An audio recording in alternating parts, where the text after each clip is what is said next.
Sometimes a man's last dollar becomes his first step toward something much bigger, true redemption. When everything you've worked hard to build crumbles to dust, it's what you do with what's left that truly matters. Elias was down to his final $90 when he bought that abandoned church in a forgotten ghost town, planning to tear it down for lumber just to survive another month. What he found behind the rotting altar changed everything. Stacks of gold bars and a leather-bound journal revealing the town preacher was actually a notorious outlaw who'd hidden his fortune in God's house. But here's the question. What other secrets did that journal hold about treasures still waiting to be found across the territory?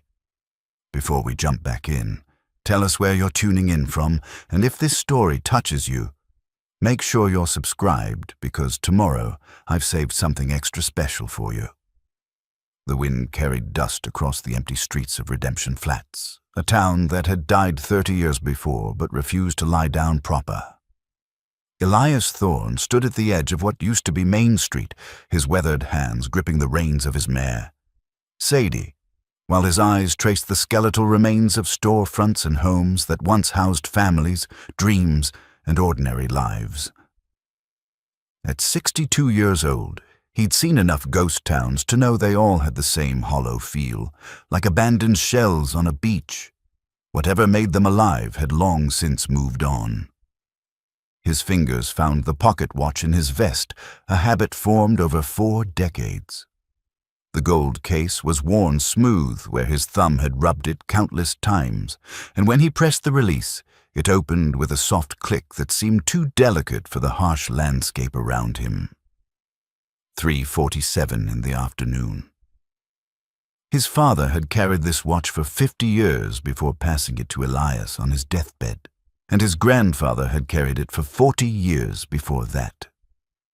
Time's the only thing that treats every man the same, his father had told him.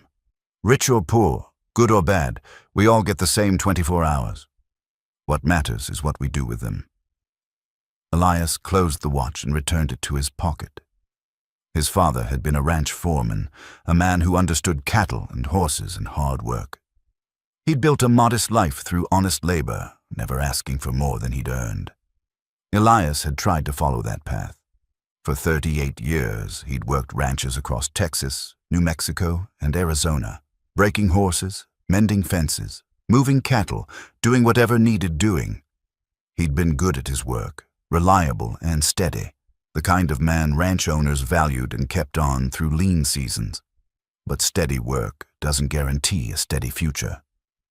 3 years ago, the Blackwood Ranch, where he'd worked for the last 12 years, had been sold to a corporate outfit from back east. They'd brought in their own men, younger fellows who worked for less and didn't ask questions about cutting corners on feed or veterinary care. Elias had found himself unemployed at 59, with arthritic knees, a bad shoulder from a horse kick 20 years back, and $300 in savings. He'd picked up work where he could after that. Day labor, temporary positions, anything to keep food in his belly and grain for Sadie.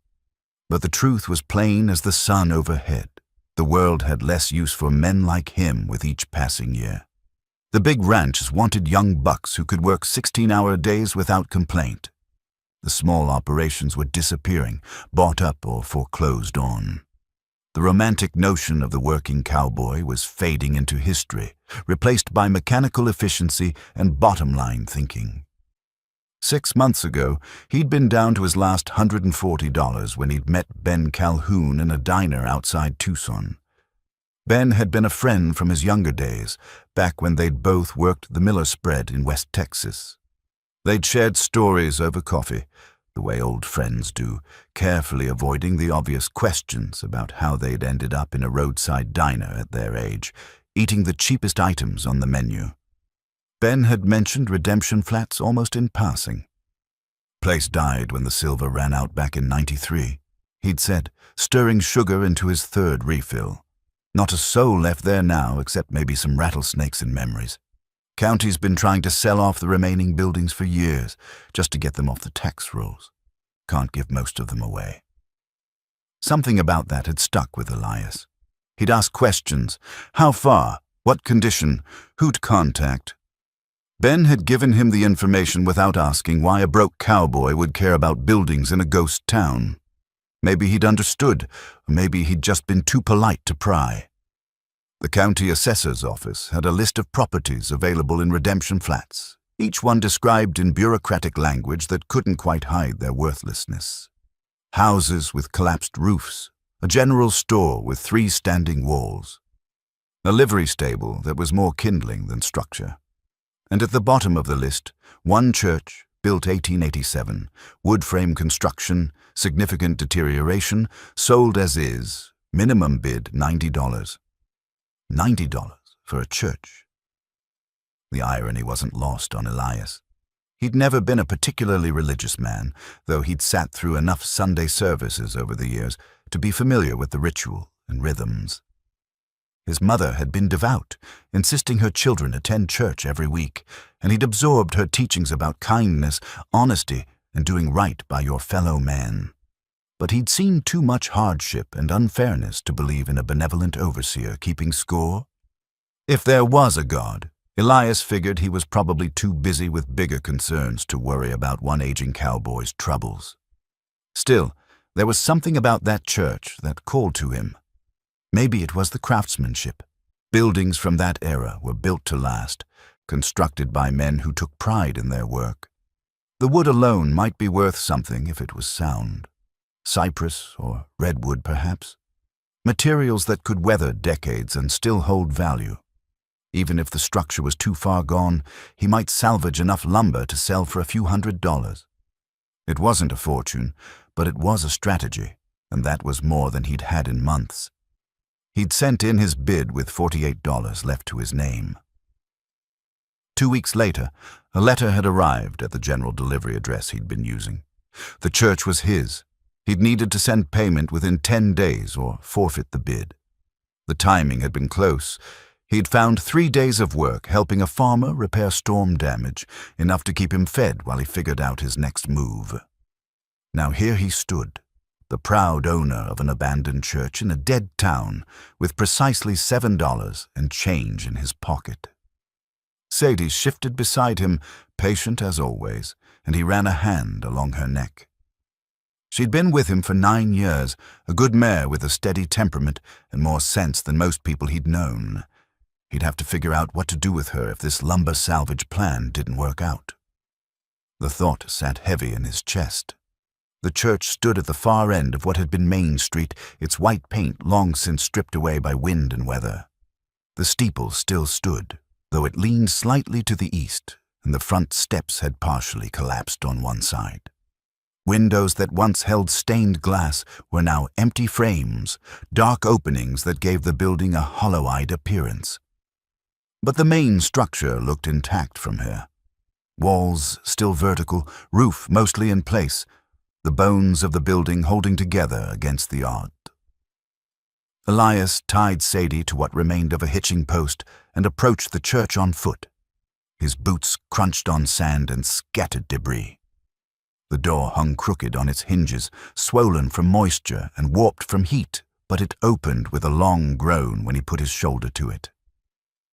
Inside, the air was cooler and carried the musty smell of old wood and abandonment. Dust motes danced in the shafts of light that came through the broken windows. Pews still lined the central aisle, though many had been damaged by water leaks or visiting animals. The floorboards creaked under his weight, but they held. At the far end, the altar stood on a raised platform, a simple wooden structure that would have held the preacher's Bible and perhaps a cross or candlesticks. Elias walked the length of the church slowly, testing boards, examining joints, gauging the quality of the construction.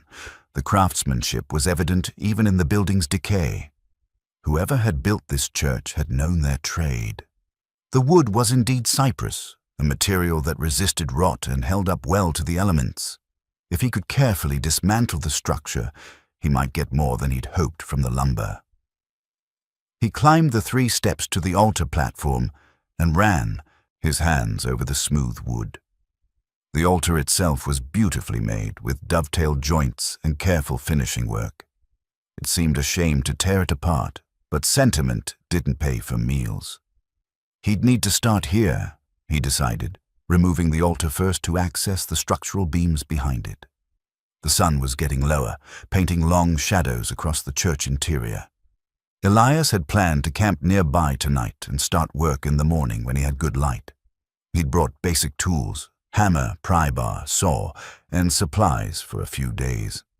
If the work went well, he might be able to dismantle enough of the church in a week to haul the lumber to the nearest town and find a buyer. He returned to Sadie and gathered his bedroll and saddlebags. There was a clearing behind the church where he could build a small fire without worrying about sparking dry grass. As he walked around the building, he noticed details he'd missed before. A small cemetery plot to the north, headstones weathered to near illegibility, and what looked like the remains of a parsonage, little more than a foundation and a few charred timbers.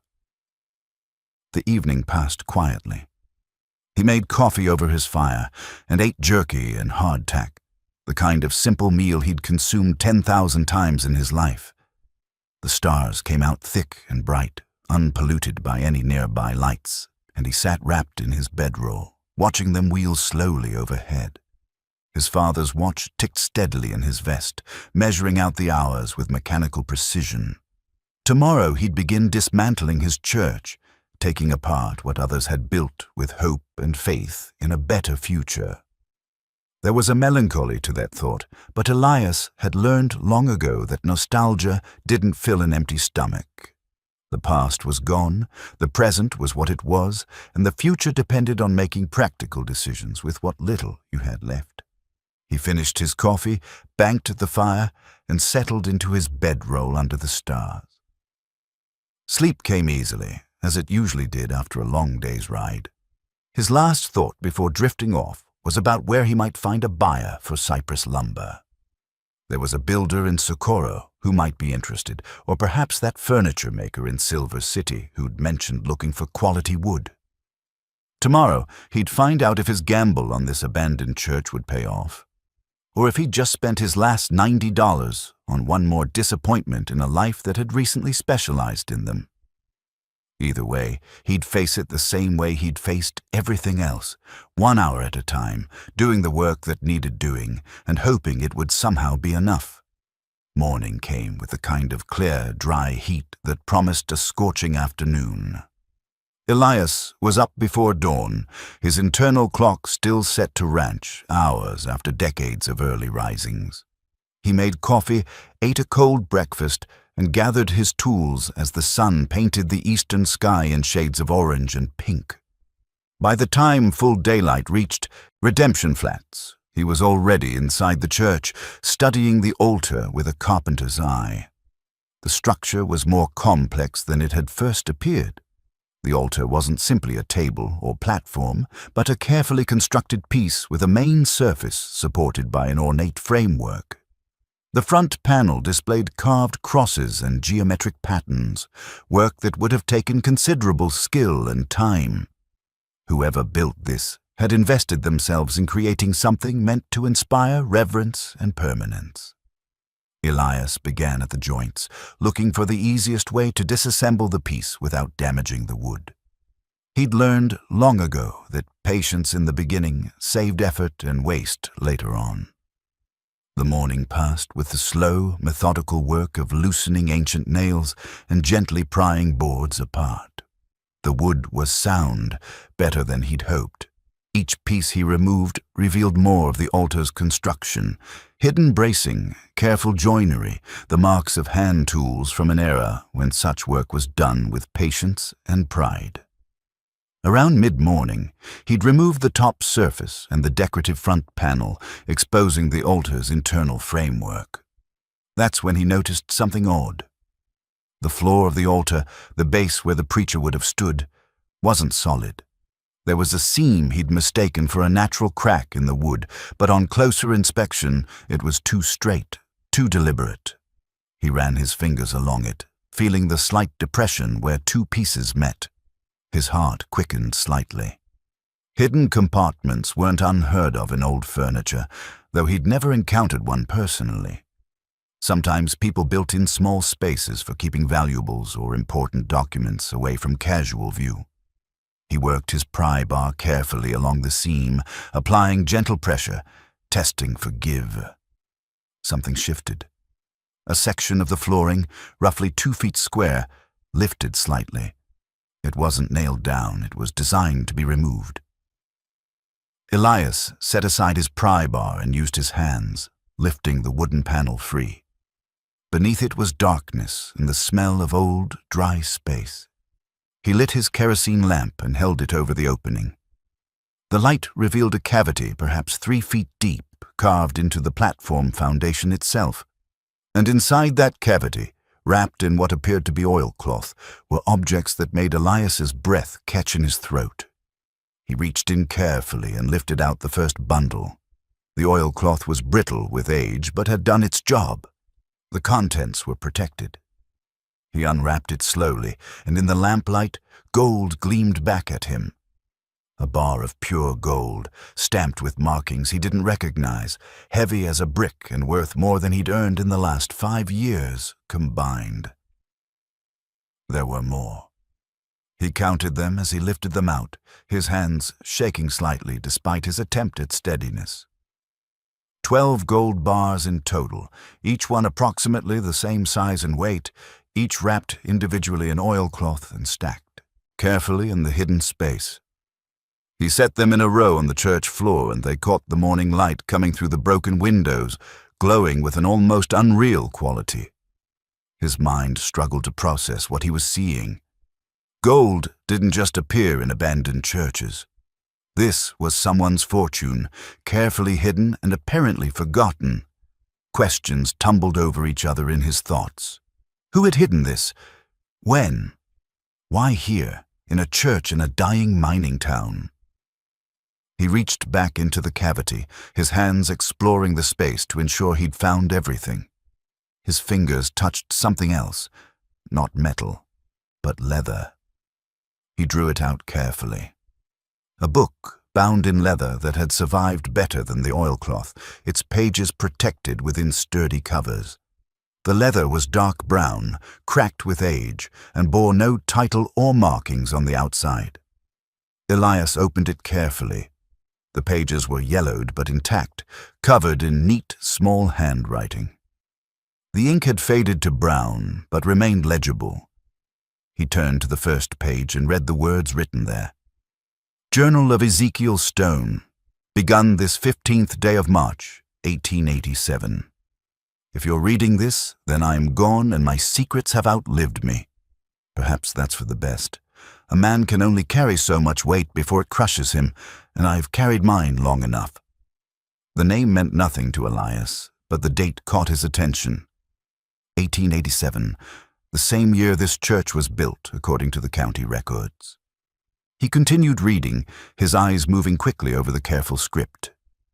I came to Redemption Flats as a preacher, a man of God bringing salvation to this rough mining camp. That's what they believe, and that's what I let them believe. The truth is more complicated, as truth usually is. I was many things before I was a preacher, and some of those things would shock the good people who sit in my pews each Sunday. Elias looked up from the journal, his gaze moving to the gold bars arranged on the floor. Understanding began to dawn, though he could scarcely believe it. He read on, flipping through pages, his eyes catching phrases and sentences that confirmed his suspicions. The Reynolds gang was my family for 8 years. We robbed trains, banks, and stages from Kansas to California. I was good at it. Smart, careful, ruthless when necessary. We took what we wanted and disappeared into the vastness of the West. By 1886, I was tired. Tired of running, tired of violence, tired of watching friends die or turn on each other. I had money hidden in various places, gold taken from our most successful robberies. I decided to become someone else, someone respectable. A preacher seemed appropriate. Who would suspect a man of God? I built this church with stolen gold, bringing salvation to a town using money taken from others. The irony isn't lost on me. Perhaps it's my penance. I preach redemption because I understand the need for it better than most. Elias sat down heavily on one of the old pews. The the journal open in his hands. Ezekiel Stone, the preacher who'd built this church, had been an outlaw. The gold hidden beneath the altar wasn't a forgotten treasure. It was part of his ill-gotten gains, stashed away for safekeeping or perhaps as an emergency fund he'd never needed to access. The implications spun through Elias's mind. This gold was worth a fortune. Not enough to make him rich beyond measure, but more than enough to change his life completely. He could buy land, start over, live comfortably for his remaining years. The desperation that had driven him to this ghost town, the constant worry about his next meal and what would happen when he was too old to work, all of that could disappear. But there was more to the journal than just the preacher's confession. Elias flipped through the pages, scanning the entries. Stone had written extensively, documenting his transformation from outlaw to preacher, his thoughts on redemption and hypocrisy, his fear of discovery. And toward the back of the journal, the entries changed tone. I have hidden portions of my wealth in several locations across the territory. If my past catches up with me, these reserves will allow me to disappear again. I've marked the locations in this journal using references only I would understand. The church holds what I need for immediate security. The other locations hold enough to sustain me for many years, should I need to run again. There were descriptions, cryptic, careful, but detailed enough. References to landmarks, distances, geographic features, a treasure map written in prose rather than drawn on paper. Stone had scattered his fortune across the Southwest, pieces of it hidden and waiting for a man who had apparently died without ever needing to retrieve it. Elias closed the journal and sat in the quiet church, the morning light growing stronger around him. His hands still trembled slightly, though whether from excitement, shock, or fear, he couldn't quite say. This discovery had just transformed everything. What had been a desperate attempt to salvage some lumber for survival money had become something else entirely, an opportunity, a mystery, possibly even an adventure. But with opportunity came complications.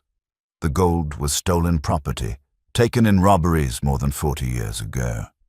The people it had been stolen from were likely long dead, and the money had probably been covered by insurance companies that no longer existed. Still, there would be questions about ownership, legality, claims from historical societies or government agencies. The smart thing might be to report the find, let others sort out the details. Except Elias knew what would happen then. The gold would be tied up in legal proceedings for years. He'd be lucky to see a small finder's fee, if anything at all. Meanwhile, his $7 would run out, Sadie would need to be sold, and he'd be back to looking for day labor at 62 years old with bad knees and a worse employment market. He looked at the gold bars again, gleaming in the morning light. 12 bars that could mean the difference between a desperate old age and a comfortable retirement. He thought about his father's words, about what a man does with the hours he's given. He thought about a lifetime of honest work that had somehow still left him with nothing to show for it. The decision, when it came, felt both inevitable and terrifying. He would keep the gold. He would study Stone's journal and try to understand the cryptic references to other hidden caches. And he would finally have a chance to build something lasting with whatever years remained to him. Elias stood, carefully rewrapped each gold bar in its oilcloth, and began packing them into his saddlebags. The journal he kept separate, treating it with the respect due an important document. His hands were steadier now, his mind beginning to calculate practical steps. He'd need to leave Redemption Flats soon, before anyone else took an interest in the old church. He'd need to find a way to convert the gold into usable money without raising suspicions, and he'd need to decipher Stone's journal to locate the other hidden treasures. The morning had started with him planning to tear down a church for lumber money. It was ending with him the possessor of outlaw gold and a map to even greater fortune. Life, he reflected, had a way of surprising a man just when he'd given up expecting anything but more of the same. Elias left Redemption Flats 2 hours before sunset, the gold bars distributed carefully in his saddlebags to balance Sadie's load. He'd taken one last walk through the church before departing, checking for anything else he might have missed. The building suddenly felt different to him now, not just an abandoned structure, but a monument to one man's attempt at transformation. Ezekiel Stone had built this place with stolen money, trying to construct legitimacy from ill-gotten gains. In a way, Elias was doing the same thing now, planning to build a future on gold that had been taken by force decades ago. The parallel made him uncomfortable. He'd always prided himself on honesty, on earning his way through hard work rather than shortcuts or schemes. But he also recognized that his current situation had been shaped by forces beyond his control. Corporate buyouts, an economy that had no place for aging cowboys, the simple bad luck of injuries and timing. Was it wrong to accept this unexpected windfall when he'd done nothing wrong to create his poverty? He rode south, away from the main roads, following trails he'd scouted earlier. The less attention he drew, the better. 2 men on horseback would be unremarkable. A lone rider with heavily laden saddlebags might raise questions he didn't want to answer. The territory was generally law-abiding these days, but poverty bred desperation, and desperate men took desperate actions. As evening approached, he made camp in a shallow canyon where a seasonal creek had carved protection from the wind. He built a small fire, made coffee, and pulled out Ezekiel Stone's journal. The leather felt warm in his hands, as if it had absorbed decades of desert heat and was now releasing it slowly. He opened to a middle section and began reading by firelight.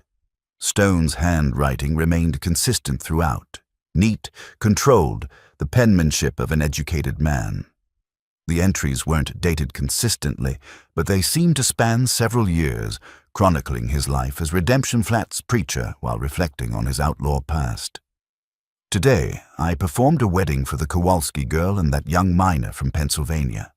They were so full of hope, so certain their love would carry them through whatever hardships came. I blessed them with words about faith and commitment, all the while knowing I'm a fraud. What right do I have to speak about virtue when I've killed men and taken what wasn't mine? Elias found himself sympathizing with Stone despite the man's criminal past. There was honesty in these private writings, a struggle with conscience that suggested the preacher had genuinely wrestled with his transformation. He hadn't been play-acting at redemption. He'd been genuinely attempting it, even while carrying the weight of his previous life. Further into the journal, Stone began referencing his hidden caches more explicitly. The Weeping Rock cache remained secure. I checked it last month during my circuit ride to the Henderson Ranch. The landmarks are unchanged, 3 juniper trees in a triangle, the rock face with the iron-stained streaks that look like tears. 30 paces due west from the center tree, buried 4 feet down in a sealed box, 20 pounds of gold coins from the Tucson stage robbery. Elias's pulse quickened. This was concrete information, geographic details he might be able to use. He pulled out a stub of pencil and a scrap of paper from his supplies and began making notes. Weeping Rock, 3 junipers in a triangle, 30 paces west, 4 feet deep, 20 pounds of gold coins. He continued reading, finding more references scattered throughout the journal's later entries. Stone had been careful never to list all his locations together, presumably in case the journal was discovered. But pieced together from multiple entries, a picture emerged of several hidden caches across the territory. Some in gold coins, others in paper money, one apparently containing jewelry taken from a bank safe. The Canyon del Muerto location troubles me. It's on Apache land, and tensions with the tribe have increased. I may never be able to retrieve that cache safely. Perhaps it will rest there forever, a tribute to the original inhabitants whose land we've stolen. There's a poetry in that. Stolen gold on stolen land, buried by a thief who became a preacher. Elias made more notes, though Canyon del Muerto sounded like exactly the sort of location he should avoid. He wasn't young enough or foolish enough to go treasure hunting on disputed territory. But the other locations Stone mentioned, Weeping Rock, a place called Devil's Thumb, somewhere near an old Spanish mission, those might be accessible. As he read, another entry caught his attention. Stone had included a newspaper clipping, folded and pressed between the pages. Elias carefully unfolded the brittle paper. It was from the Silver City Enterprise, dated June 1884. The headline read, "Reynolds Gang Strikes Again. Express Car Robbery Nets Estimated $40,000. Below the headline was an article describing a train robbery in detail, complete with quotes from witnesses and law enforcement. And at the bottom, there was something that made Elias's breath catch. A wanted poster reproduction showing 5 men's faces sketched in the style of the era.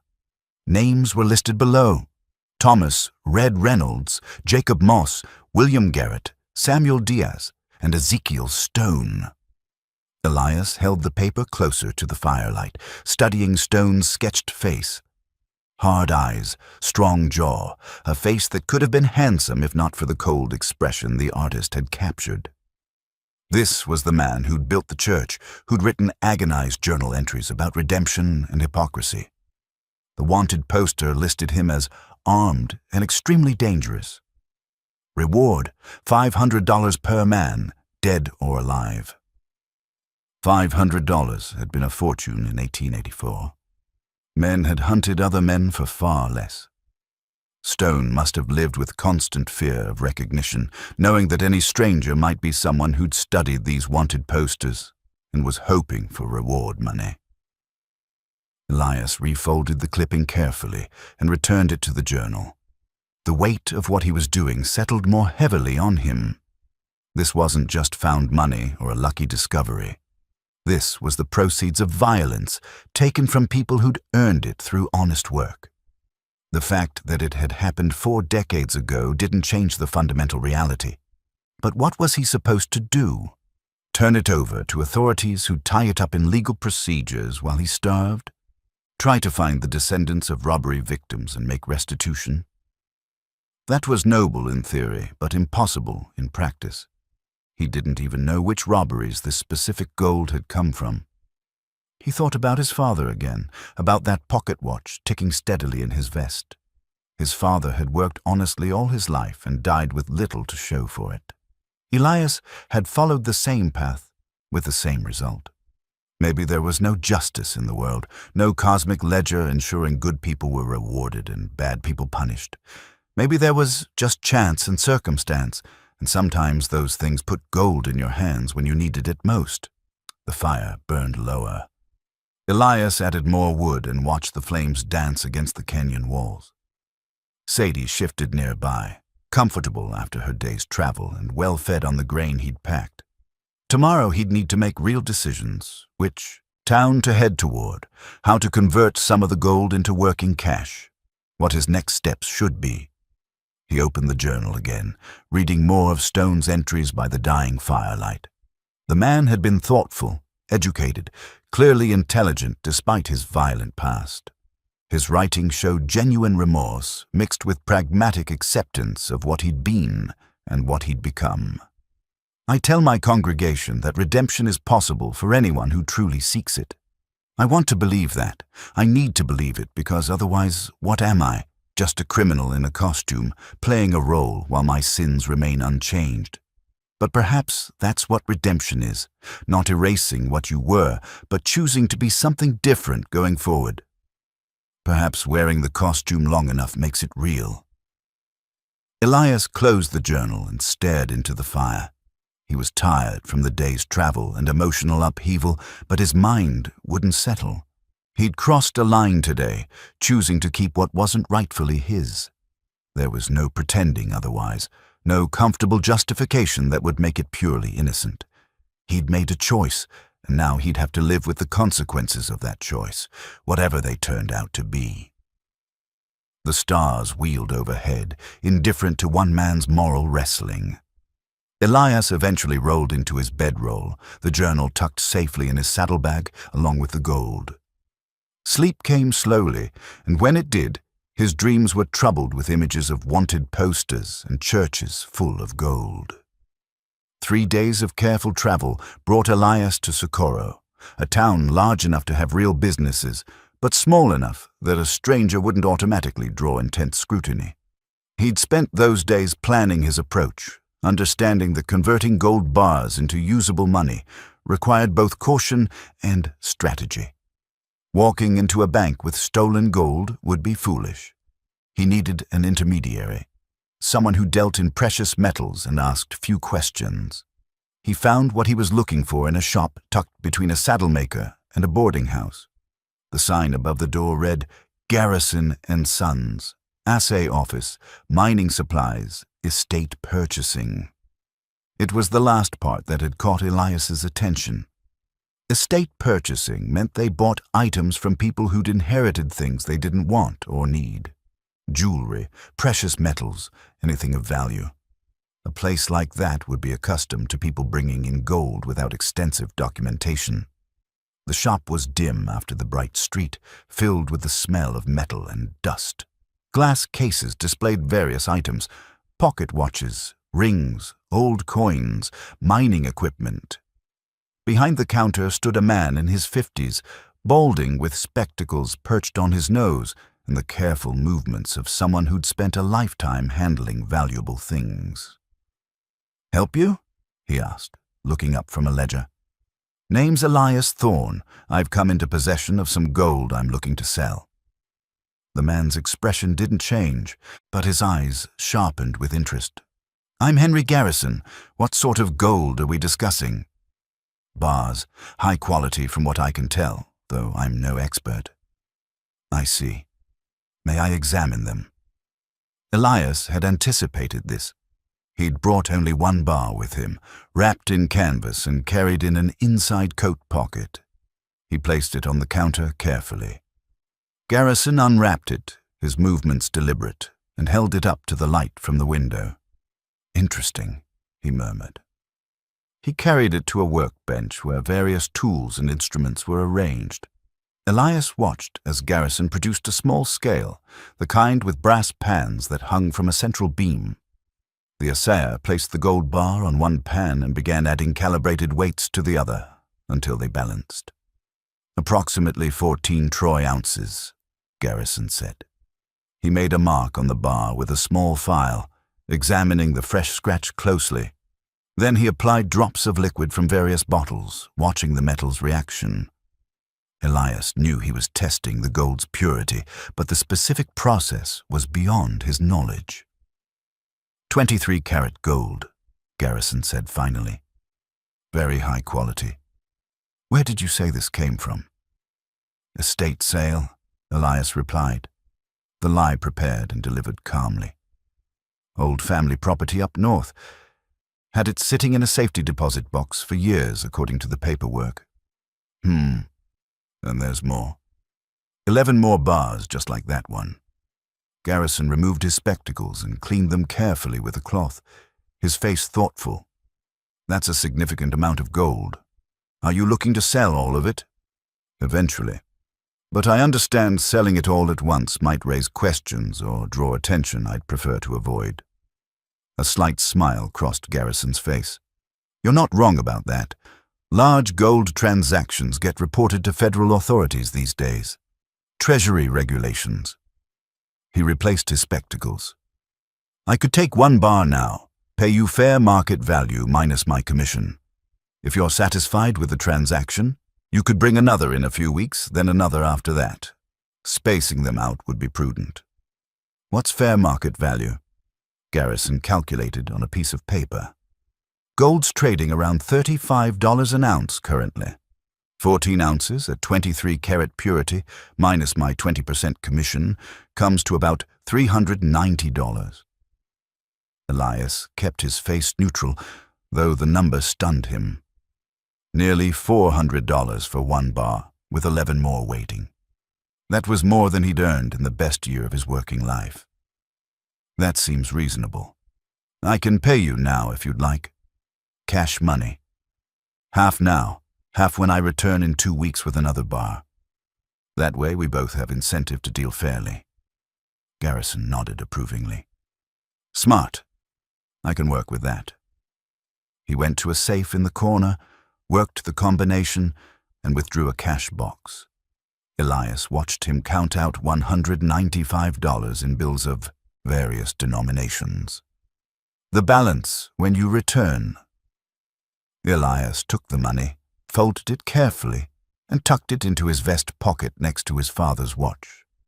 It was more cash than he'd held in years, and it represented only half payment for 1 bar out of 12.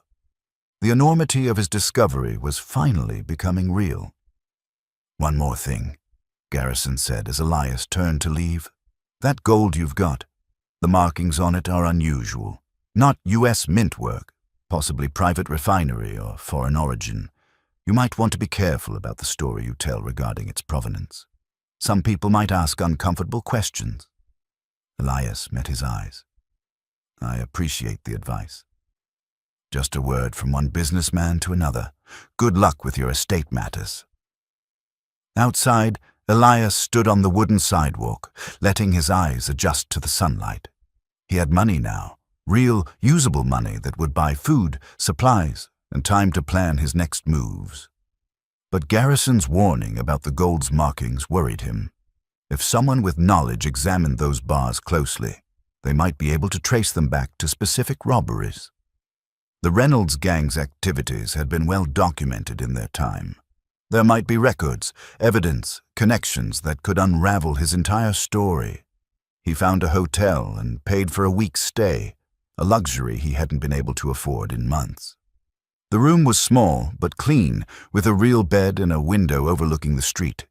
He secured his saddlebags in the room, kept Stone's journal on his person, and went down to the hotel restaurant for a proper meal.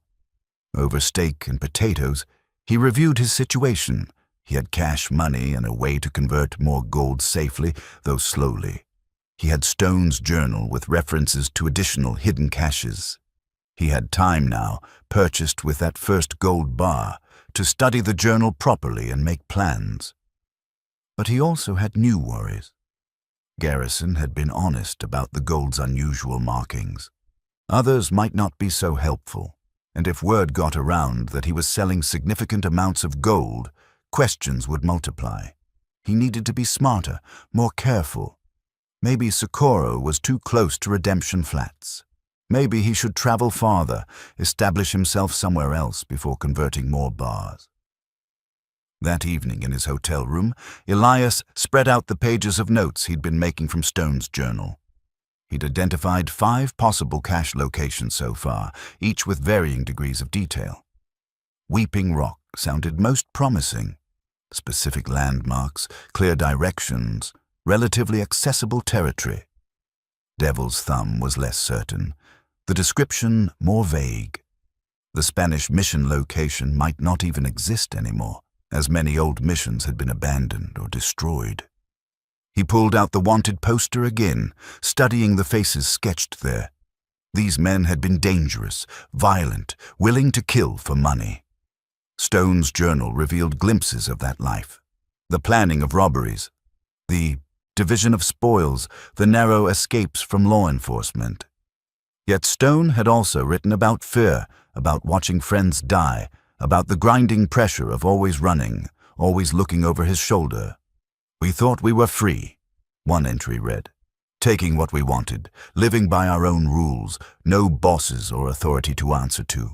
But we were prisoners of our own choices, trapped by the need to keep moving, keep hiding, keep our secrets.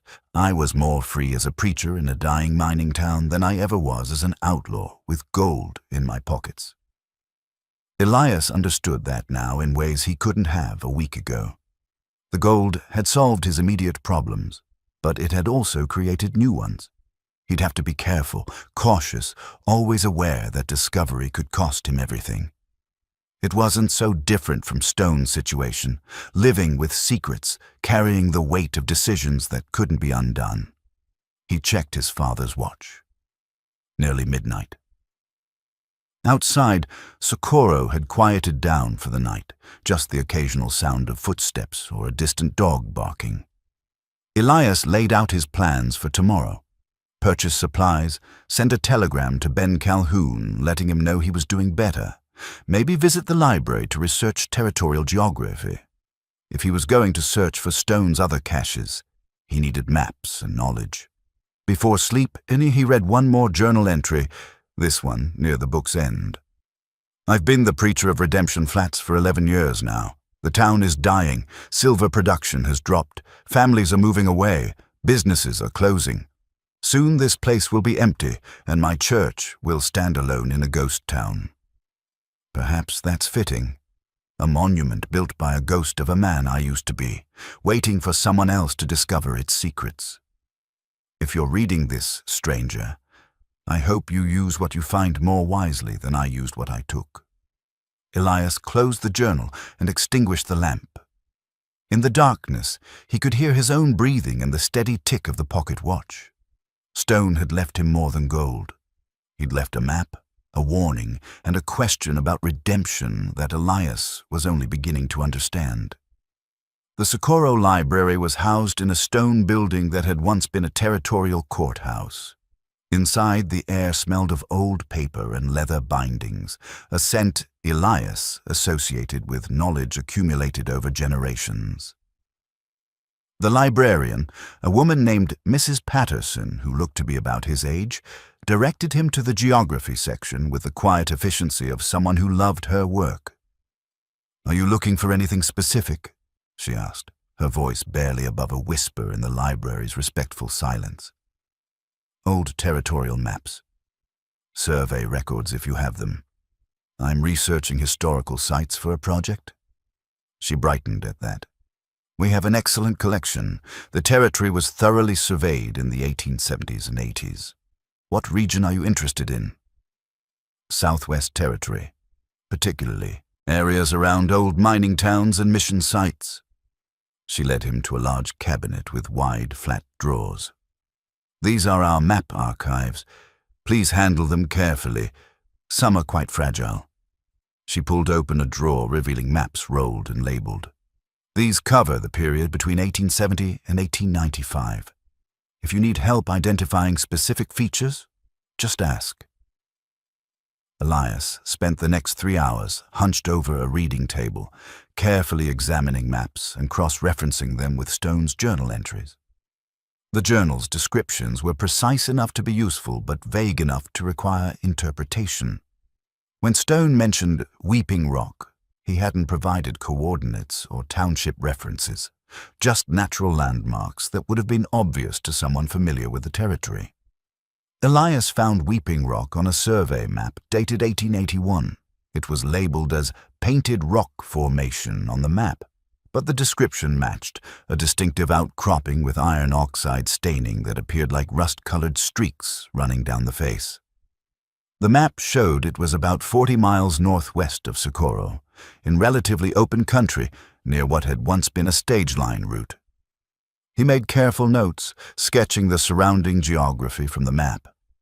Stone had mentioned 3 juniper trees in a triangle formation. Those probably wouldn't be marked on any map, but knowing the general area would let him search on foot. 30 paces west from the center tree. 4 feet down, 20 pounds of gold coins. The Spanish mission location was harder. Stone's description was poetic, but imprecise. Where the river bends back on itself like a serpent, the old mission stands in ruins. The stones remember prayers in Spanish, and the gold remembers nothing at all. Elias found several old missions marked on various maps, but identifying which one matched Stone's description would require visiting them, and that could take weeks. Devil's Thumb was clearer. It was a distinctive rock formation marked on a geological survey map as a prominent landmark used by travelers and traders. The formation resembled a hand giving a thumbs-up gesture when viewed from the east, hence the name. Stone's journal indicated a cache hidden in the shadow of the thumb, where water once flowed but now runs dry.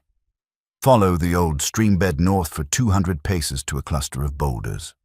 The third boulder from the south can be moved by one strong man. Behind it, 3 feet into the hillside, sealed in iron. Elias studied that map closely. Devil's Thumb was about 60 miles due east of Socorro, in rougher terrain than Weeping Rock. It would require more time and effort to reach, but the detailed description suggested Stone had been confident about this hiding place. As he worked, Mrs. Patterson brought him additional resources, a book about territorial geology, a collection of surveyors' notes from the 1880s, even a folder of old newspaper clippings about notable landmarks. She seemed delighted to have someone so genuinely interested in historical research. "Are you a historian?" she asked during one of her visits to his table. "Not professionally, just someone with an interest in how the territory developed." "It's wonderful to see. So much history gets forgotten if people don't take the time to preserve and study it." She hesitated, then added, "We have some materials about the outlaws who operated in the territory during that period, if that's of interest. The Reynolds gang, the Cassidy outfit, others. They were part of our history too, though perhaps not the most proud part." Elias felt his pulse quicken, but kept his expression neutral. "That might be useful context. Thank you." She returned with a leather-bound volume titled Territorial Crime and Law Enforcement, 1875-1895. Elias opened it carefully, scanning the table of contents. There was an entire chapter on the Reynolds gang. The chapter detailed the gang's activities over nearly a decade: train robberies, bank hold-ups, stagecoach raids. The author had been thorough, including dates, locations, estimated amounts stolen, and outcomes of various law enforcement efforts to capture the gang members. There were also photographs, crude reproductions of the wanted posters Elias had already seen in Stone's journal. Reading about Stone's crimes in this clinical, historical format made them more real somehow. The Tucson stage robbery that Stone had mentioned in his journal was documented here. September 18, 1882, Reynolds' gang stopped the Butterfield stage 12 miles west of Tucson. 5 masked men, heavily armed, took approximately $8,000 in gold coins and currency. Driver wounded, 1 passenger killed when he attempted resistance.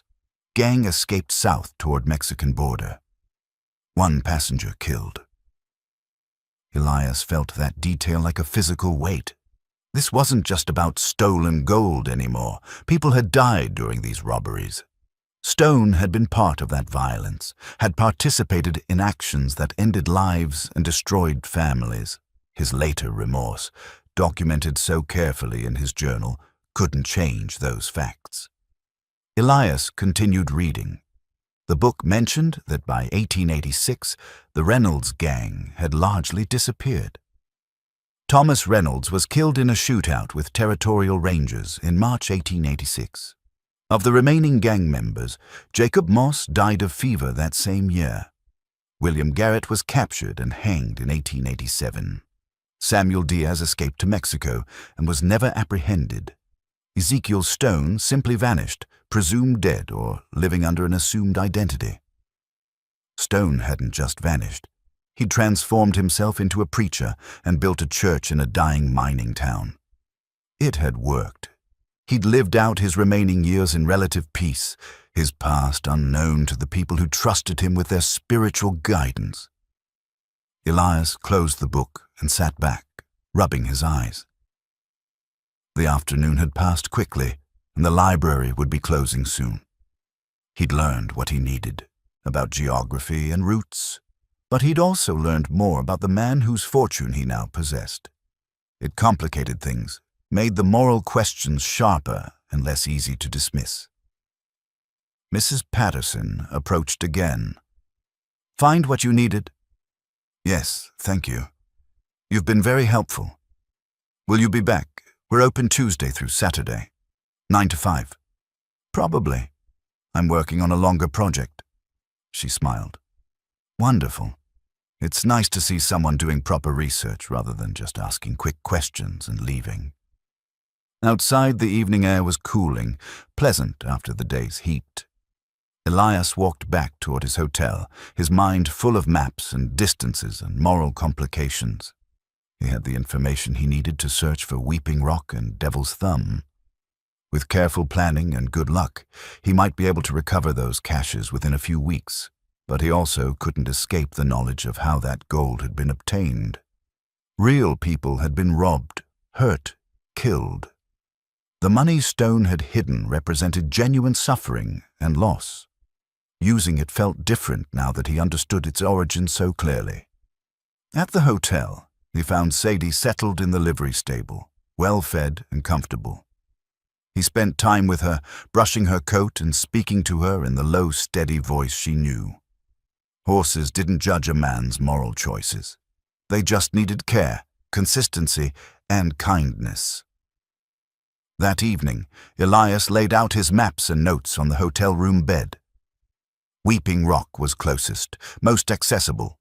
He could reach it in 2 days of steady riding, search for the cache, and return to Socorro within a week. If he found nothing, he'd only lost time and effort. If he found the 20 pounds of gold coin Stone described, he'd have confirmation that the journal's other references were accurate. He calculated supplies, routes, contingencies. His father's watch showed 11:30. Tomorrow he'd purchase provisions and prepare for travel. He was committed now, for better or worse. The gold he'd already found had pushed him past the point of turning back. He might as well see where this path led, even if he wasn't entirely comfortable with the direction. Before sleep, he read one more entry from Stone's journal. I wonder sometimes if I'm just running still, even though I stand behind a pulpit instead of a gun. Have I truly changed, or have I just found a better hiding place? Perhaps transformation isn't about becoming someone completely different, but about choosing different actions despite being the same person underneath. Perhaps that's the best any of us can do. Elias understood that sentiment better with each passing day. He was still the same man who'd bought a church for $90, planning to salvage lumber. But his actions from this point forward would define what that man became next. The journey to Weeping Rock took 2.5 days of steady travel through terrain that shifted from scrubland to rocky hills studded with juniper and pinyon pine. Elias navigated using a brass compass he'd purchased in Socorro, along with the maps he'd copied from the library. The compass had belonged to an old surveyor, according to the shop owner who'd sold it to him, and it bore scratches and dents from decades of field use. Something about that appealed to Elias. Tools that had served their purpose well and still had more to give. He traveled during the cooler morning and evening hours, resting during the afternoon heat. Sadie handled the terrain with her usual reliability, picking her way over rough ground with the sure-footedness that came from years of varied experience. They saw no one else during the journey, which suited Elias fine. The fewer people who knew his business or could place him in this area, the better. On the afternoon of the 3rd day, he spotted the distinctive rock formation rising from the landscape like a monument. The iron oxide staining was exactly as described. Rust-red streaks running down the weathered gray stone face, giving the appearance of tears or blood depending on how the light struck it. Weeping Rock. He felt a strange satisfaction at having successfully interpreted Stone's directions and the old survey maps. He made camp in the shadow of the formation, taking his time to prepare a proper meal and rest before beginning his search. Tomorrow morning, with fresh eyes and good light, he'd look for the 3 juniper trees Stone had described. The compass would help him orient properly once he found them. That night, sleep came fitfully. He kept thinking about what might be waiting beneath the ground, or what might not be there at all.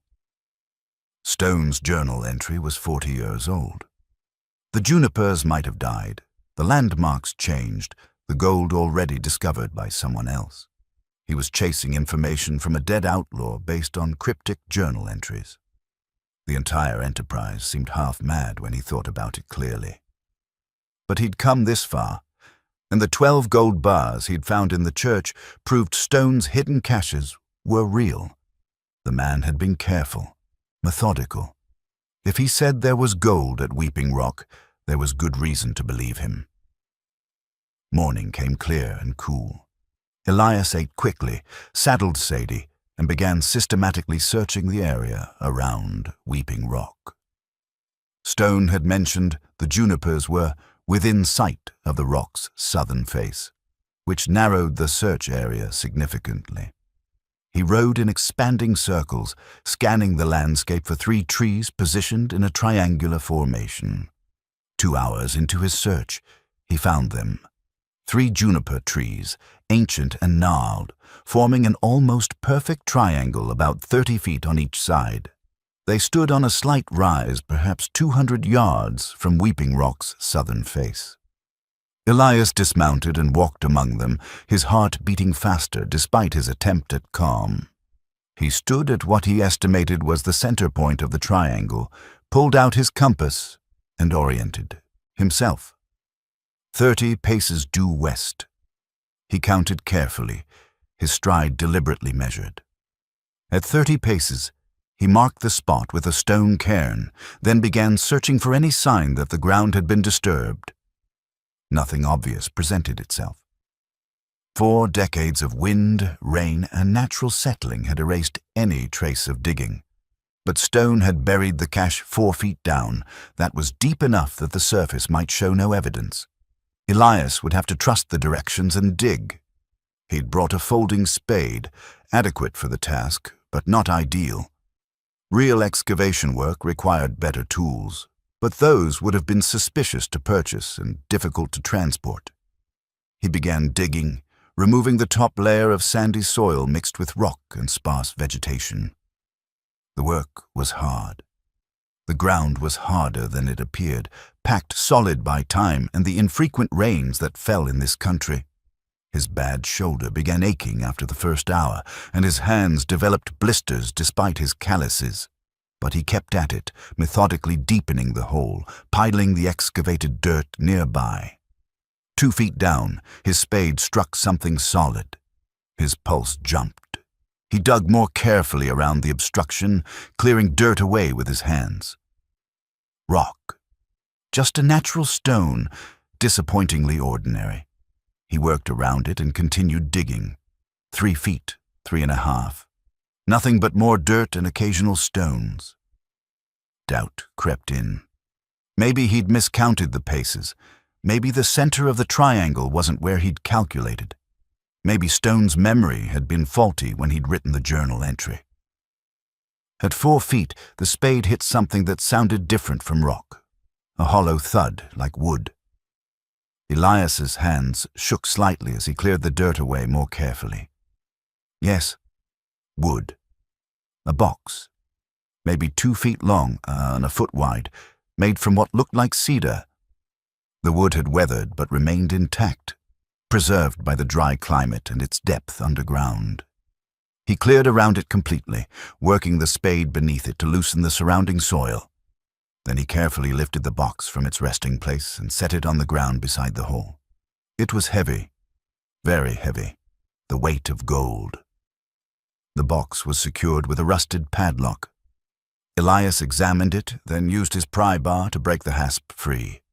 The lock fell away, and he opened the lid slowly, almost reverently. Gold coins gleamed in the morning sunlight. Hundreds of them, maybe thousands, filling the box nearly to the top. They were mostly double eagles, $20 gold pieces, along with some $10 eagles and other denominations. Elias reached in and picked up a handful, letting them run through his fingers. Each coin was heavy, solid, real. Stone hadn't lied. The cash was exactly where he'd said it would be, exactly what he'd described. 20 pounds of gold coins, probably more if Elias had to guess. At current gold prices, this box contained a fortune, several $1,000s at least. He sat back on his heels, staring at the open box. Relief mixed with exhilaration, mixed with a creeping sense of unreality. He'd actually found it. He'd followed a dead outlaw's directions and recovered treasure that had been buried before he was born. It seemed like something from a dime novel rather than actual life. But the weight of the coins in his hand was undeniably real. This was happening. He'd just increased his wealth significantly, and if Stone's other cached locations were equally accurate, there was more to be found. Elias worked quickly now, refilling the hole and scattering the excess dirt to make the site less obvious. He transferred the coins from the cedar box to his saddlebags, distributing the weight carefully. The box itself he broke apart and scattered, unwilling to leave evidence of what he'd found.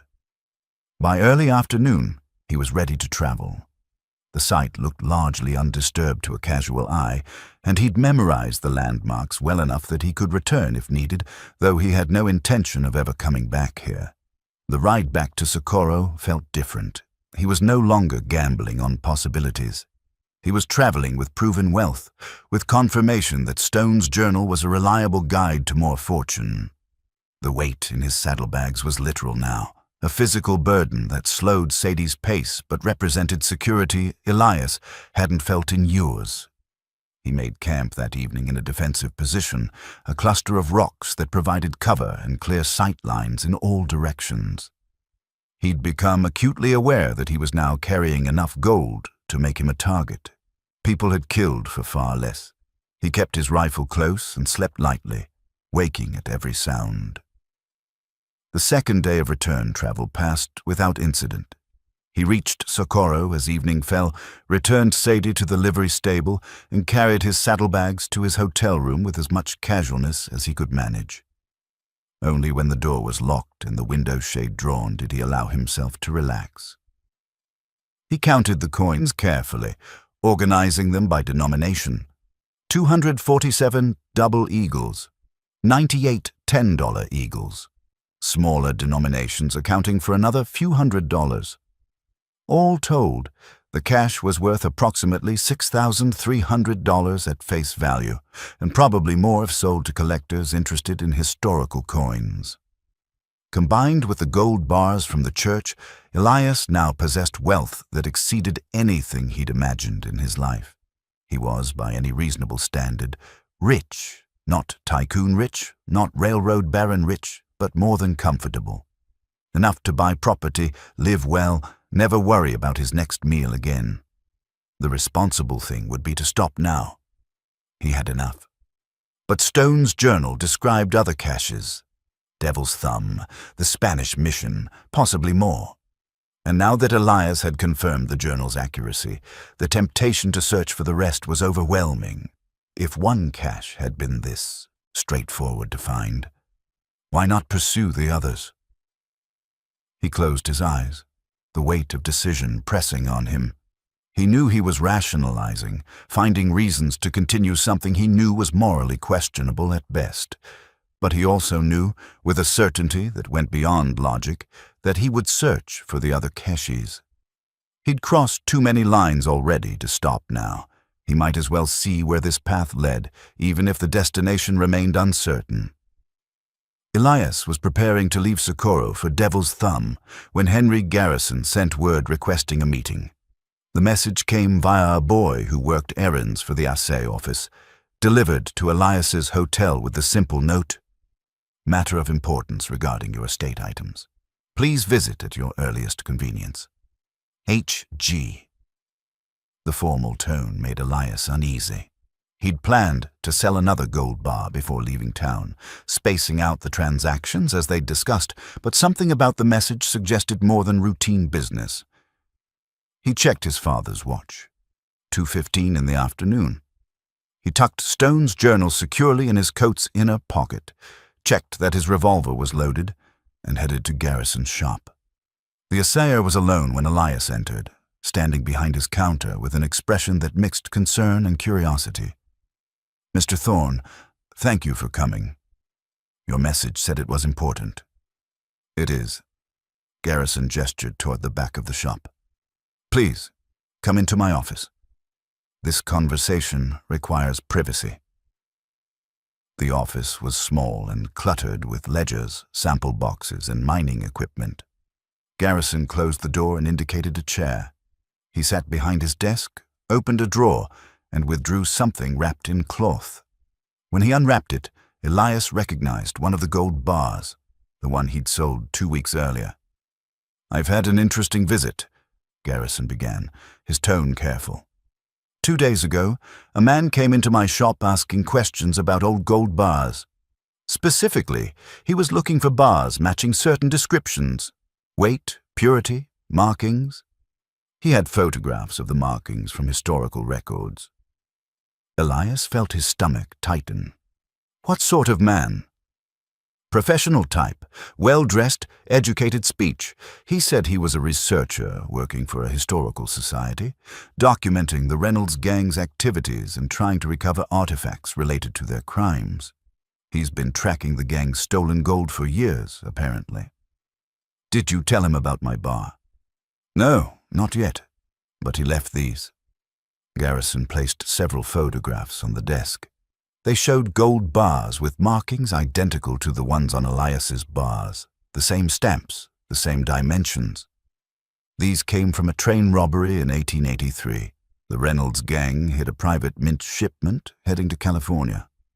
Took nearly 50 bars exactly like yours. Elias studied the photographs, his mind working through implications. You said you haven't told him yet. I said I'd keep my eyes open and contact him if anything relevant came through my business. He left contact information, an address in Santa Fe and a telegraph office where messages can be sent. Garrison leaned back in his chair. The thing is, Mr. Thorne, I've been in this business for 30 years. I've dealt with stolen property before, usually without meaning to. And I've learned to recognize when a man's story doesn't quite fit the goods he's selling. I came by those bars, honestly. Garrison held up a hand. I'm not accusing you of anything, but I'm telling you that someone with resources and determination is actively looking for this specific gold. If you're planning to sell more bars, especially through legitimate channels, you need to be aware that questions will eventually catch up to you. What's this researcher's name? Marcus Webb.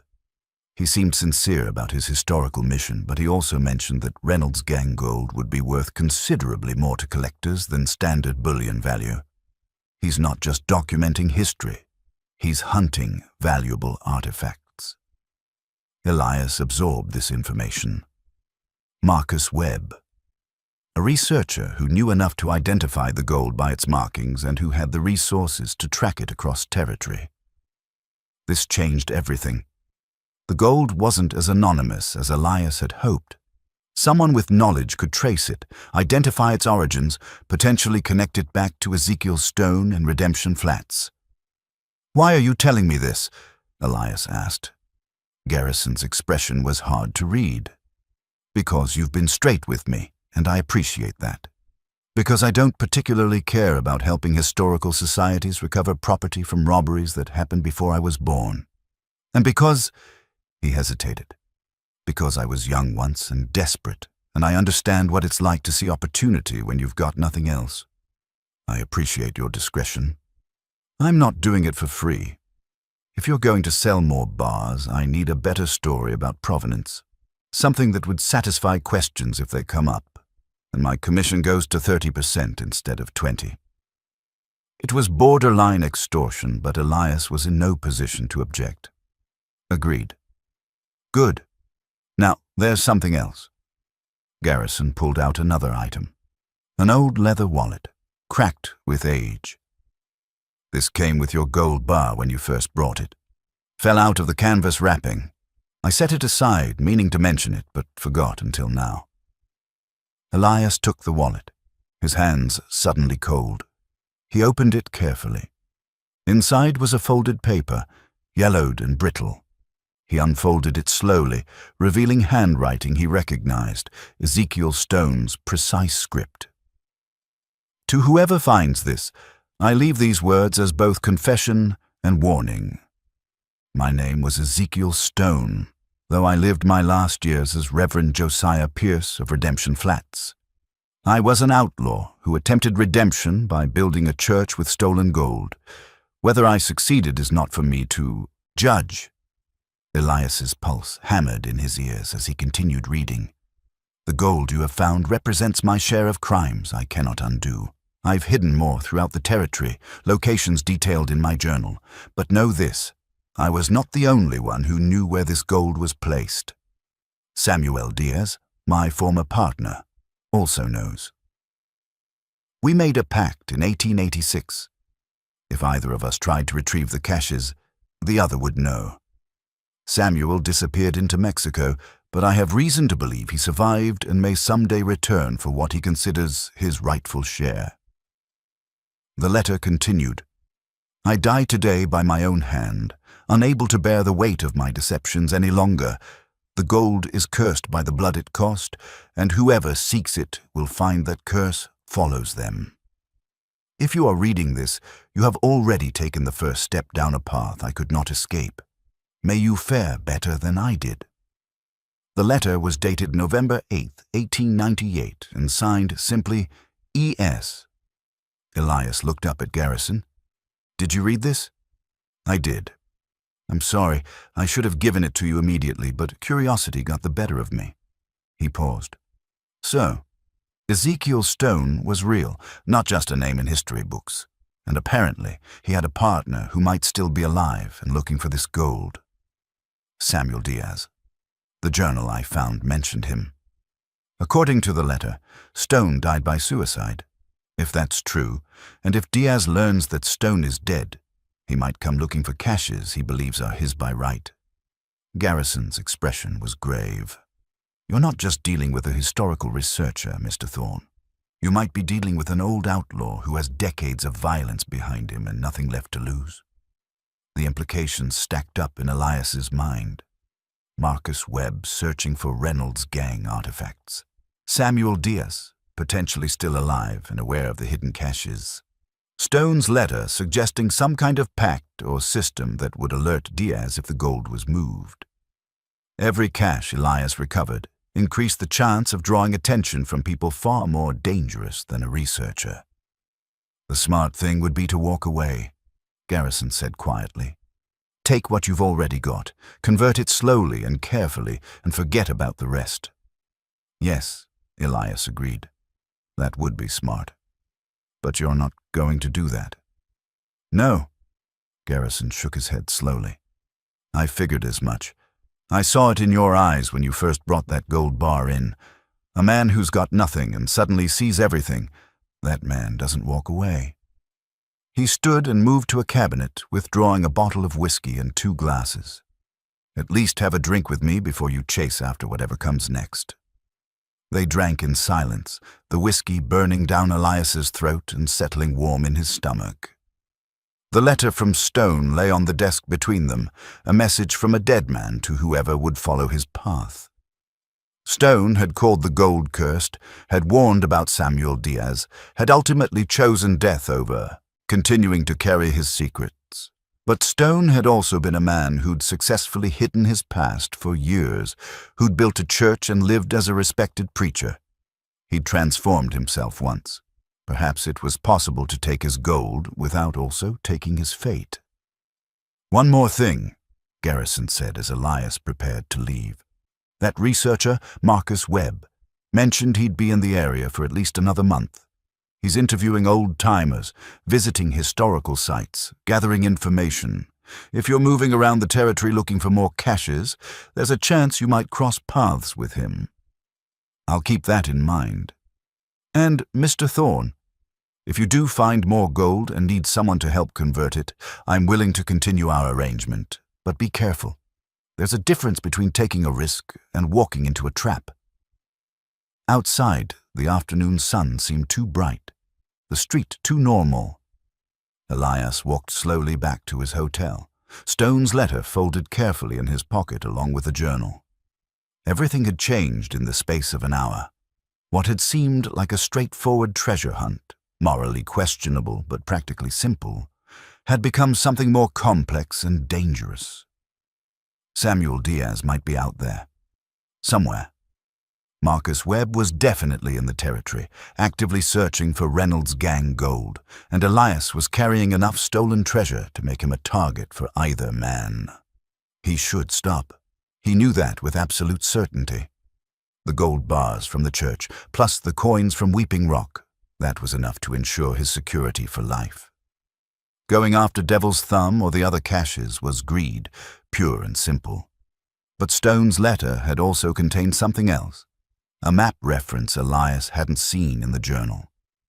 The Devil's Thumb cache contains more than gold. It contains the truth about our final job, the one that split the gang and sent me running for my soul. If you seek to understand why this gold is cursed, you'll find your answers there.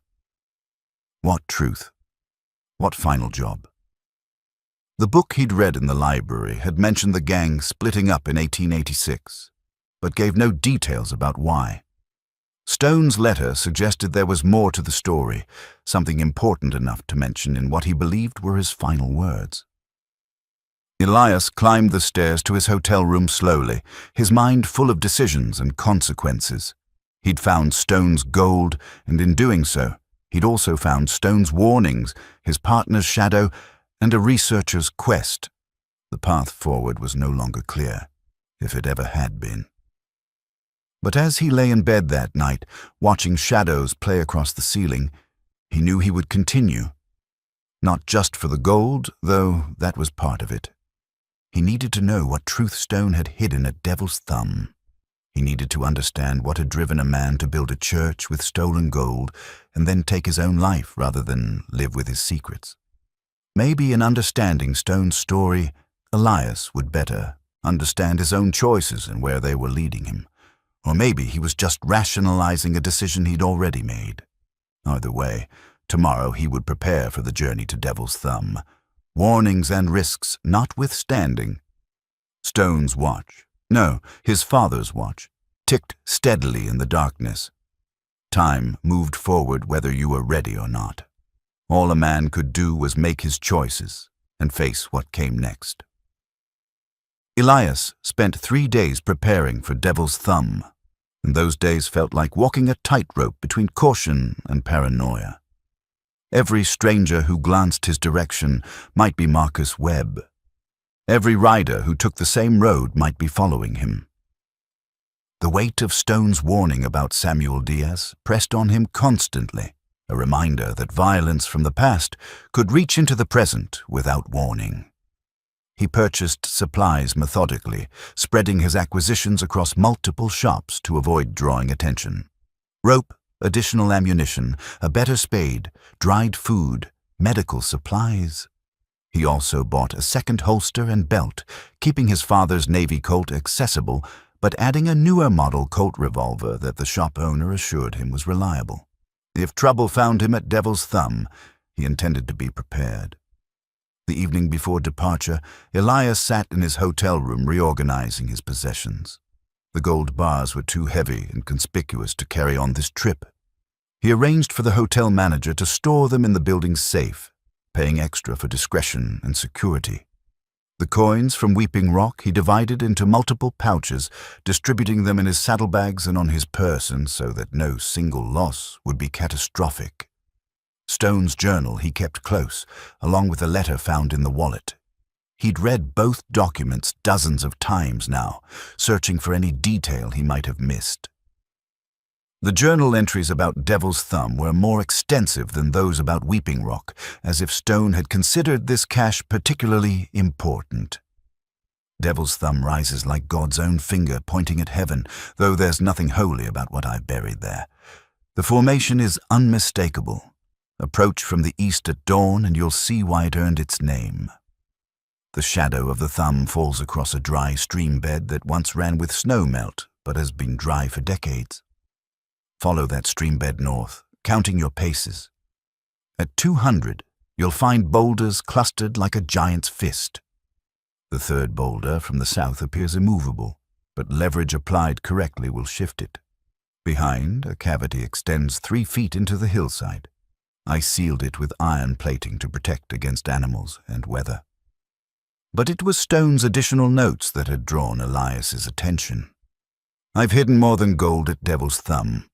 The complete record of our final job, the Kansas City Federal Reserve train, is sealed there along with my share of the take.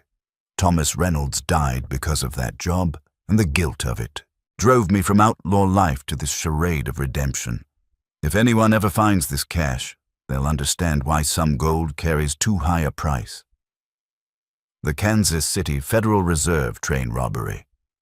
Elias had found brief mention of it in the library book, but the details were sparse.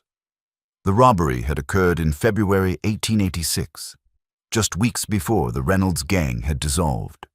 Estimated take, over $200,000 in gold and currency, one of the largest robberies in territorial history. 3 law enforcement officers killed, along with the train's engineer. A bloodbath that had triggered a massive manhunt and ultimately led to Thomas Reynolds' death in a shootout with Rangers. Stone had been part of that. The genial preacher who'd written philosophical reflections in his journal had also participated in a robbery that left 4 men dead. The contradiction was difficult to reconcile, yet it was the truth. Elias closed the journal and checked his father's watch. 9:40. He should sleep. Tomorrow would be a long day's ride. But his mind was too active, turning over possibilities and problems.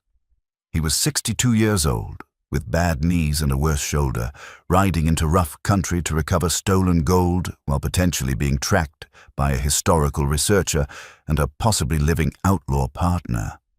The absurdity of his situation struck him suddenly, and he found himself laughing, a short, bitter sound in the quiet room.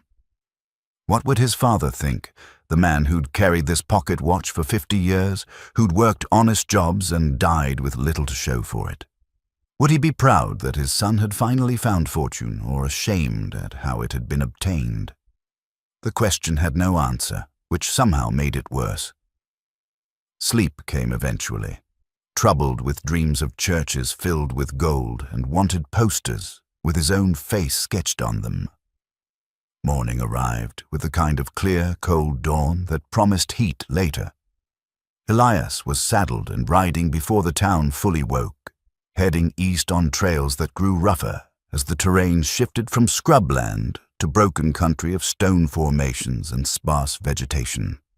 He saw occasional riders in the distance, but encountered no one directly. By late afternoon of the second day, Devil's Thumb came into view. The formation was exactly as Stone had described, a massive rock column rising perhaps 60 feet above the surrounding landscape, with an upper section that jutted at an angle resembling a hand giving a thumbs-up gesture. From the eastern approach, the resemblance was unmistakable. It would have served as an excellent landmark for travelers and traders in the old days. Elias made camp a mile from the formation, in a defensive position among rocks that provided cover and good sight lines. He didn't build a fire. The evening was warm enough, and flames would be visible for miles in this open country. He ate cold food and drank from his canteen while watching the sun paint Devil's Thumb in shades of orange and red. As darkness fell, he studied the landscape with his brass surveyor's compass, orienting himself for tomorrow's search. The dry streambed Stone mentioned was visible, running roughly north-south past the formation's western side. He'd need to find the exact point where the thumb's shadow fell across it, then follow it north 200 paces to the boulder cluster. He slept poorly, waking multiple times to check his surroundings. Each sound, wind, small animals, the settling of rocks cooling in the night air, brought him fully alert with his hand on his revolver. By the time dawn arrived, he was exhausted, but too wired to feel it. He approached Devil's Thumb as the sun rose, positioning himself to observe where the shadow fell. The formation's shadow was long in the early morning light, stretching across the streambed exactly as Stone had described. Elias marked the spot mentally and began counting paces north along the ancient watercourse. The streambed was easy to follow, a depression carved through stone and packed earth, littered with rocks rounded by water that no longer flowed. His boots crunched on gravel. Sadie followed at his shoulder, patient as always. At 180 paces, he slowed, scanning ahead for the boulder cluster. At 195, he saw them, a collection of large rocks that indeed resembled a fist pressed against the hillside. He counted carefully. 200 paces, right at the base of the cluster. Third boulder from the south, he murmured, studying the formation. The boulders were substantial, each one probably weighing several tons. Stone had said one could be moved by one strong man, but that seemed unlikely for rocks this size, unless there was a trick to it. Elias circled the cluster carefully, examining each boulder for signs of artificial placement or modification. The third boulder from the south was roughly oval, perhaps 8 feet tall and 5 feet across at its widest. It rested against the hillside at an angle that looked natural, but might not be. He put his shoulder against it and pushed. Nothing. He tried from different angles, testing for give or movement. Still nothing. Frustration began building. Had Stone's memory been faulty? Had the landscape shifted in 40 years? Then he noticed it, a depression at the boulder's base, partially hidden by smaller rocks and debris. He cleared away the obstruction and found a gap, perhaps 8 inches high, running underneath the boulder. Not enough to see through, but enough to insert a lever. Elias retrieved his pry bar from Sadie's pack and worked it into the gap. He positioned himself carefully, using his weight and leverage rather than raw strength. The boulder shifted slightly with a grinding sound. He adjusted position and tried again. More movement, the massive rock pivoting on some kind of fulcrum beneath it. Understanding dawned. Stone had rigged this boulder on a balance point. It looked immovable, but was actually positioned to swing aside with the right application of leverage. Clever. Someone searching without knowing the trick would assume it was naturally placed and move on. Elias continued working the pry bar, gradually shifting the boulder. After 15 minutes of effort, he'd moved it far enough to reveal what lay behind. A dark opening in the hillside, roughly 3 feet square, sealed with what appeared to be an iron plate. The plate was secured with bolts that had rusted over the decades. Elias worked at them with his tools, breaking 2 before the others finally loosened. The plate came free with a metallic screech, revealing a cavity extending back into the hillside. He lit his kerosene lamp and held it into the opening. The lamplight reflected off metal surfaces. More sealed containers, larger than the cedar box at Weeping Rock. And there was something else, wrapped in oilcloth and tied with cord that had resisted time better than expected.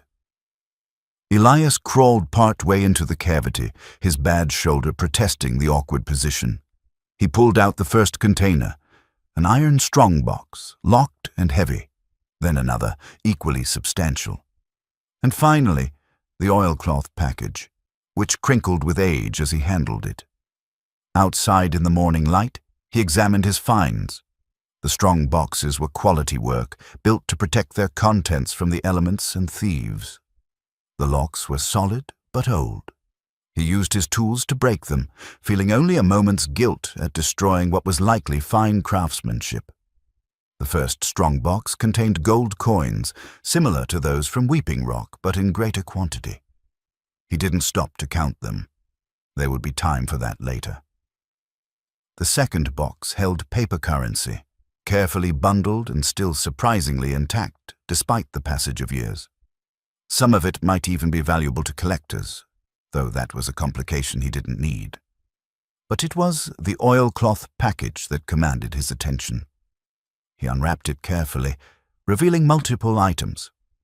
First, a leather folder containing documents, carefully written pages that appeared to be a detailed account of the Kansas City Federal Reserve train robbery. Names, dates, methods, division of proceeds, everything chronicled in Stone's meticulous handwriting. Second, newspaper clippings about the robbery and its aftermath. Headlines screaming about the bloodshed and massive manhunt. Stories about the murdered law enforcement officers and the engineer who died trying to protect his train. Reading accounts of violence Stone had participated in made the gold feel heavier somehow. And third, most surprisingly, a photograph. Elias held it carefully, a formal portrait of 5 men standing in a photographer's studio. The quality was good, despite age fading.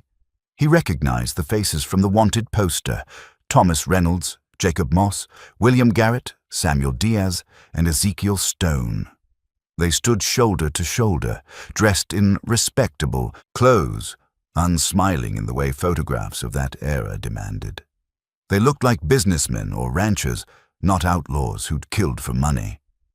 Elias studied Samuel Diaz's face, a lean man with hard eyes and a scar running from his temple to his jaw.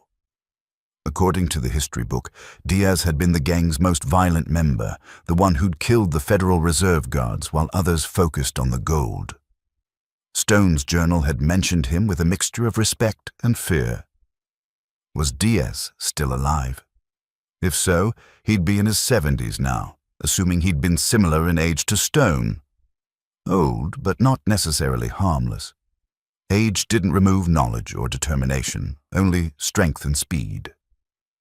As Elias examined the documents and photograph, a sound carried across the stillness, the distinct rattle of a horse's bridle. He froze, listening intently. There it was again, closer now. Someone was approaching Devil's Thumb, and they weren't making much effort at stealth. Elias quickly gathered his finds, shoving them into his saddlebag except for the photograph, which he studied one more moment before adding it to the rest. His revolver came to his hand, almost unconsciously. He moved away from the boulder cluster toward better cover, positioning himself where he could see any approach while remaining concealed. A single rider came into view, moving at an easy pace along the dry stream bed Elias had followed earlier. The man sat his horse comfortably, dressed in dark travel clothes and a wide-brimmed hat. He carried himself with the casual alertness of someone accustomed to rough country. As he drew closer, Elias could see he was middle-aged, perhaps 50, with a neatly trimmed beard and wire-rimmed glasses that caught the morning light. He was scanning the landscape methodically, clearly searching for something specific. Marcus Webb. It had to be. The historical researcher who'd asked Garrison about Reynolds' gang gold. Either an enormous coincidence had brought him to Devil's Thumb at the same moment as Elias, or Webb had information that led him here independently. Or, and this thought sent ice through Elias's veins, Webb had been following him, waiting to see where he'd lead. The rider approached the boulder cluster, stopped and dismounted. He studied the area carefully, eventually noticing the shifted third boulder and the exposed cavity. A slight smile crossed his face, as if confirming a theory. He approached the opening cautiously, peering inside with a lamp he'd taken from his saddlebag. Elias watched from concealment, his mind working through options. He could remain hidden and let Webb search the empty cavity, then follow him when he left. He could confront him directly, though that might lead to violence.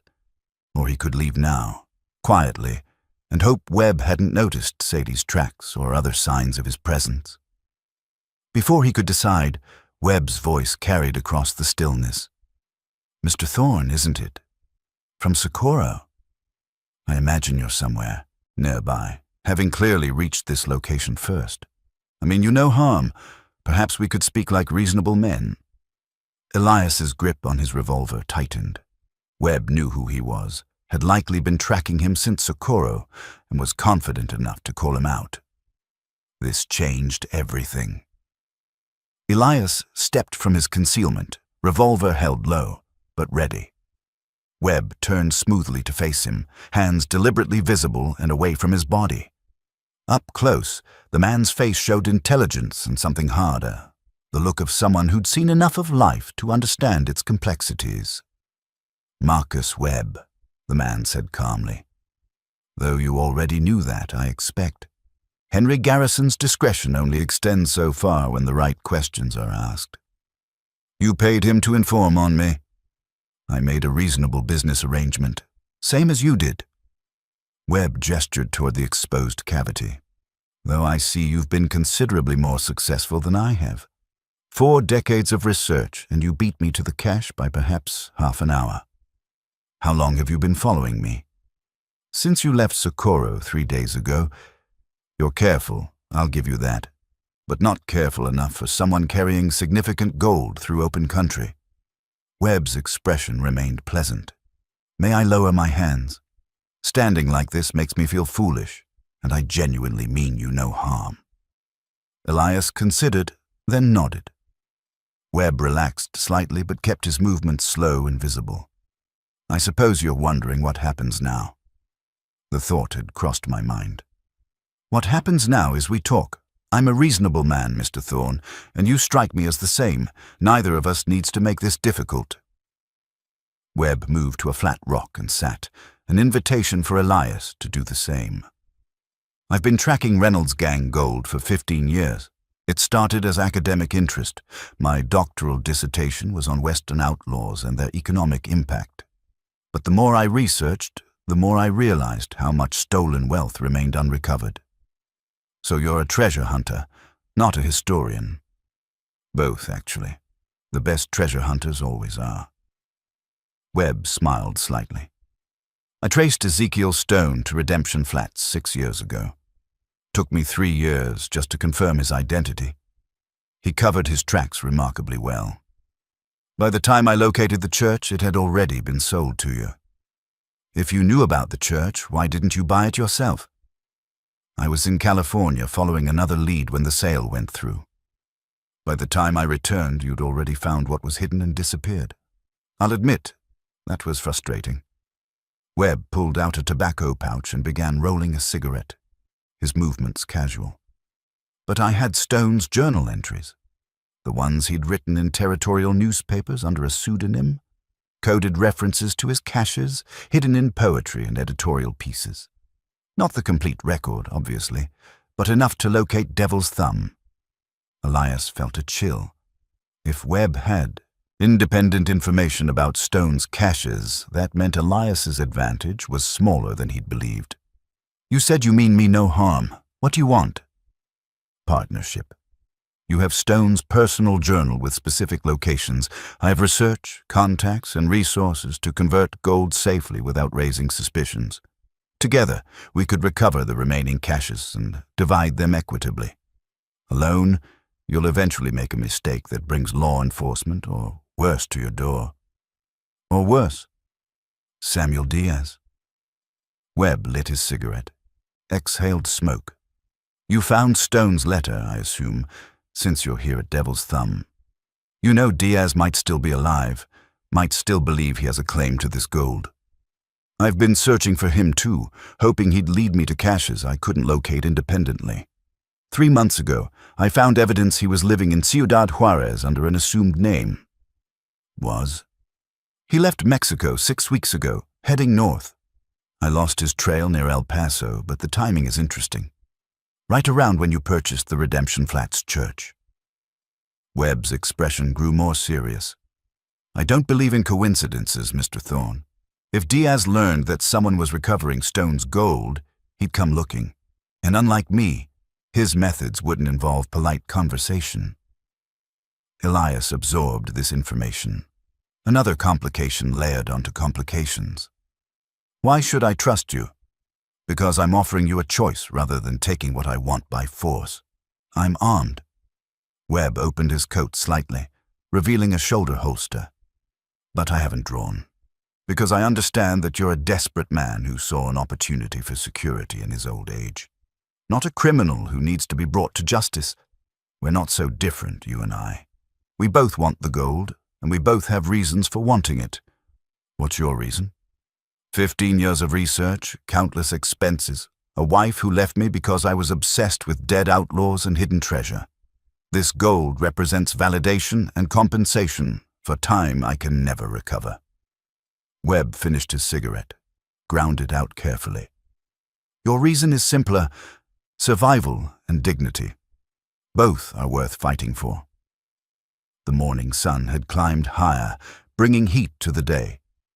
Elias considered Webb's proposition from every angle he could see. Partnership meant sharing the gold, but it also meant resources and protection. Refusing meant continuing alone, vulnerable to both Webb's knowledge and Diaz's potential pursuit. How much have you told others about this? Elias asked. No one. My reputation in academic circles is already questionable due to my treasure hunting. Sharing credit or discovery would diminish my position further. Webb stood slowly. I'm proposing a simple arrangement. We pool our resources, recover the remaining caches together, divide everything equally, and go our separate ways. Clean, Professional, mutually beneficial. Elias lowered his revolver but didn't holster it.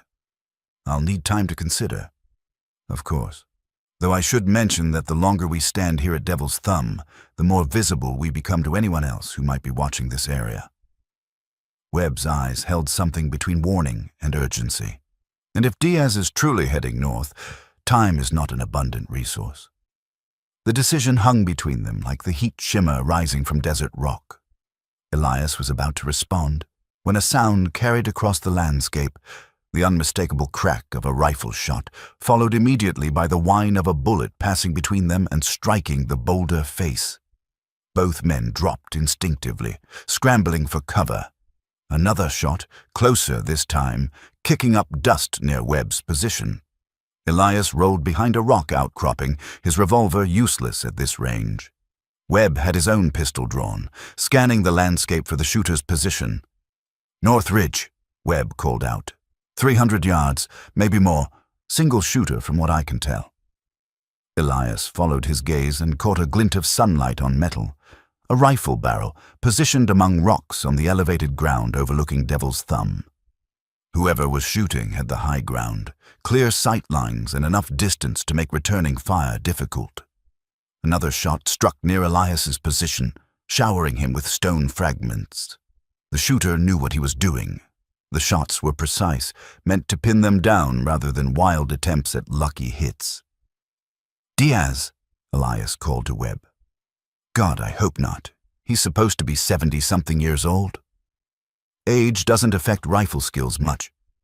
Another shot, this one striking uncomfortably close to Sadie, who whinnied and pulled at her tether. Elias's heart clenched. If anything happened to that horse because of his greed and foolishness, he'd never forgive himself. Webb fired his pistol toward the ridge, knowing it was futile at this distance, but perhaps hoping to make the shooter reconsider his position. The shots kept coming, methodical and patient. The shooter wasn't trying to kill them immediately. He was keeping them pinned, preventing escape. "We need to move," Webb said urgently. "He's got all day to sit up there while we're exposed down here. Eventually he'll adjust his aim or come closer." "The stream bed," Elias suggested. "It's deep enough for cover if we can reach it. That's 30 yards of open ground." "You have a better idea?" Webb grimaced. "On 3. I'll provide covering fire. It won't help much, but it might make him duck. You run for the stream bed. I'll follow." Before Elias could object, Webb started counting. At 3, he rose and fired rapidly toward the ridge while Elias broke from cover, running in a crouch toward the stream bed. His bad knees protested, his shoulders screamed, but fear and adrenaline overrode pain. Bullets kicked up dirt around him, too close, and then he was sliding into the stream bed, the depression providing blessed cover. Webb followed moments. Later, diving into the ancient watercourse just as another shot struck where he'd been standing. Both men lay breathing hard, pressed against the stream bed's bank. "Well," Webb gasped, "this complicates things." Who else knew about this location? Only Diaz, unless Stone told someone else before he died, or... Webb's expression darkened. "Unless someone followed me the way I followed you." They risked raising their heads to peer over the stream bed's edge. The shooting had stopped, which was somehow more unsettling than when bullets were flying. Either the shooter was repositioning or preparing for something else. Elias studied their situation tactically. The stream bed ran roughly north-south, providing cover if they stayed low and moved carefully. Webb's horse and Sadie were exposed but hadn't been shot. The shooter was focused on the men, not the animals. The strong boxes and documents Elias had recovered were still in his saddlebag. "We can move south along this stream bed," Elias said quietly. "Put distance between us and the shooter, then circle around to the horses once we're out of his sight line. Assuming he doesn't come down from that ridge while we're moving. You have a better plan?" Webb checked his ammunition. "Actually, no. But I want it noted that this treasure hunting business is considerably more exciting than I'd anticipated." They began moving south, staying low, using the stream bed's depth for protection. Behind them, Silence continued. Elias's instincts screamed that something was wrong. An experienced shooter wouldn't just let them escape. They'd covered perhaps 100 yards when they heard it, the sound of rocks sliding, followed by footsteps approaching from the north. The shooter had descended from the ridge and was following them along the stream bed. Elias and Webb exchanged looks. They were being herded, driven away from the horses and supplies toward unknown territory. The stream bed ahead narrowed, the banks growing steeper. In another 100 yards it would become a choke point where they'd be trapped with nowhere to maneuver. "We make a stand here," Elias said, checking his revolver's cylinder. "Better ground than what's ahead." Webb nodded, positioning himself on the opposite bank. "I don't suppose you have any inspirational speeches prepared." "Don't get shot. Don't let him get past us to the horses." "Practical. I appreciate that in a partner." The footsteps grew closer, deliberate and unhurried. Whoever was coming knew they were cornered and wasn't rushing. Elias's hands were steady despite his racing heart. Decades of working with unpredictable horses and cattle had taught him to keep fear from affecting his actions. A figure appeared around the streambed's curve, silhouetted against the bright sky. Tall, lean, moving with the careful grace of someone who'd lived a dangerous life. As he stepped into clearer light, Elias could see his face, weathered and scarred, but unmistakable from the photograph. Samuel Diaz, older but very much alive, carrying a rifle and wearing an expression of cold determination.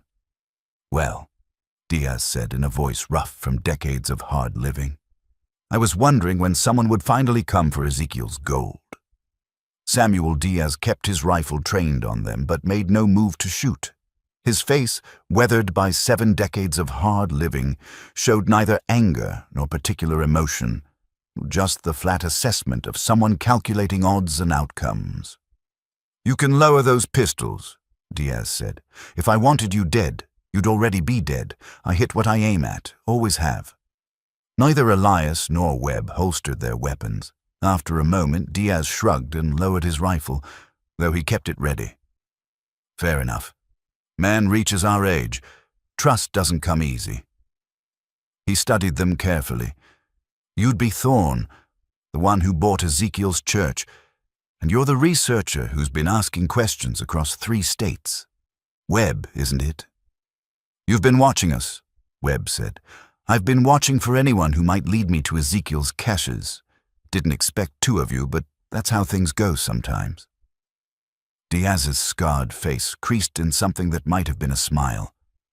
40 years I've been wondering if I'd ever see that gold again. Ezekiel and I made an agreement back in '86.